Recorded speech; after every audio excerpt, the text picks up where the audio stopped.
ফেলছে এই যে জব্বরের বলি খেলা, এই উপলক্ষে এটা একেবারে উদ্বোধন সহ হয়ে যাবে। আচ্ছা, আমি একটু এই দিক দিয়ে যাই, এদিক দিয়ে চাইলে পুরো ভাস্কর্যটা দেখতে পারবো। বিচারের পীঠস্থল আর দিকে লিখছে জব্বরের বলি খেলা, এবং এই পাশে কি লালদিঘির ইতিহাস। সবার জায়গাগুলা দারুণ কিছু মাটির জিনিস আসছে, অসাধারণ। নিচে যেটা দেখতেছেন এটা হচ্ছে সবাই এই যে কি বলে, মানে এখানে দোকান হয়ে যাবে এমন একটা অবস্থা।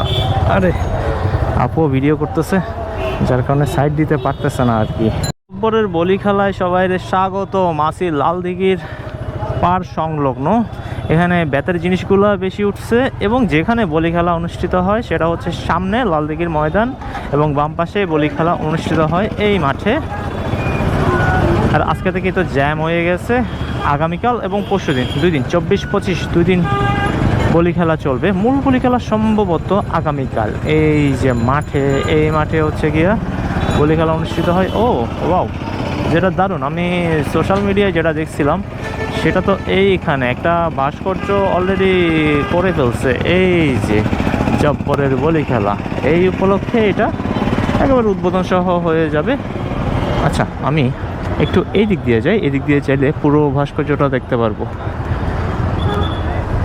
ন্যায্য বিচারের পীঠস্থল আর দিকে লিখছে জব্বরের বলি খেলা, এবং এই পাশে কি লালদিঘির ইতিহাস।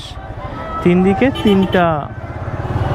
তিনটা ভাস্কর্য, সুন্দর হয়েছে ব্যাপারটা। অনেকদিন ধরে খালি পড়েছিল, এবং একেবারে বলি খেলা নিয়ে সুন্দর করে উদ্বোধন হয়ে যাবে একেবারে আগামীকাল। লালদিঘির পার সংলগ্ন আছি এখন।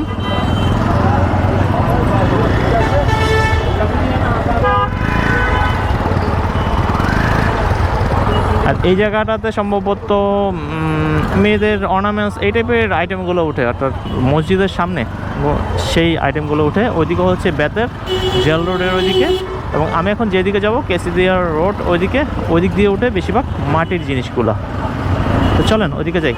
এই জব্বরের বলি খেলা, এবং বলি খেলার জন্য এই যে লালদিঘির পার, আমার ডান পাশে লালদিঘির পার, এবং বাম পাশে তো দেখতেই পাচ্ছেন বিভিন্ন শপগুলো চলে আসছে। এগুলো হচ্ছে গিয়া শিমুলতুলা। আর গাড়ি চলাচল আজকে বিকেল থেকে সম্ভবত আর গাড়ি চলাচল করতে পারবে না, যতটুকু বুঝতেছি আর কি। এবং আগামীকাল এবং পরশু, আগামীকাল হচ্ছে গিয়ে শুক্রবার এবং শনিবার 2 দিন 24-25 2 দিন সম্ভবত বলি খেলা চলবে।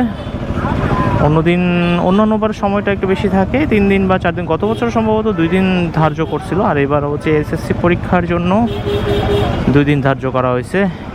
আর বিকাল থাকা এদিকের গাড়ি চলাচল আর সম্ভবত হবে না, যতটুকু আইডিয়া আছে। এবং মূল বলি খেলা যেখানে অনুষ্ঠিত হয় সেটা হচ্ছে সামনে, অর্থাৎ বাম পাশে হচ্ছে আমার জেল রোড, আর সোজা যায় লালদিঘির ময়দান। সব মাটির জিনিস। এটা হচ্ছে কেসিদিয়া রোডের ওইদিকে, অর্থাৎ হাজারি গলির পেছনের অপর সাইডে আসলে মাটির জিনিসগুলো দেখতে পারবেন। প্রতিবার এখানেই মাটির জিনিসগুলো আসে, মানে এই জায়গাতেই বসে আর কি মাটির জিনিসগুলো। আর বলি খেলার আইটেম বলতে মানে এই জিনিসটাকেই আমার সবচাইতে বেশি ভালো লাগে, মানে ইউনিক একটা জিনিস। বাম পাশে ডান পাশে দুপাশে কিন্তু মাটির জিনিস। একটু ওই পাশে যাইতে পারি কিনা দেখি। একটু আগে কিন্তু রাস্তাটা খালি ছিল, এখন আর খালি নাই।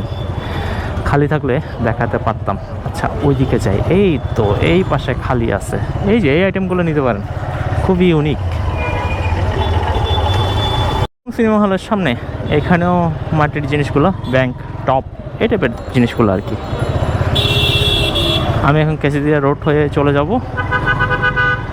আন্দুরকিল্লা হয়ে যাব না, কারণ ওদিক দিয়ে জ্যামটা বেশি থাকবে। কাঠের জিনিসগুলো এইখানে থাকে, কাঠ এবং গাছ সেগুলো থাকে এইখানে, অর্থাৎ কেসিদিয়া রোড থেকে যেটা পুলিশ প্লাজার ওইদিকে চলে গেছে সেই দিক দিয়ে। এই রোডটা আগামীকাল খোলা থাকবে, ওইদিকেরগুলো অফ হয়ে যায়, অর্থাৎ লালদিঘি আন্দরকিল্লা এগুলো নিয়ে কিন্তু ওদিকে গাড়ি চলাচল একেবারেই থাকবে না, আর এদিক দিয়ে মোটামুটি থাকবে। এই রাস্তাটাই ব্যবহার করতে পারেন যারা আসবেন, তুলসীধাম হয়ে ডিসিএল হয়ে সেটা আসতে পারেন। এদিকের রাস্তাটা প্রতিবারের মতোই খোলা থাকে। তো কারা কারা আসতেছেন জব্বরের বলি খেলায় জানাইতে পারেন।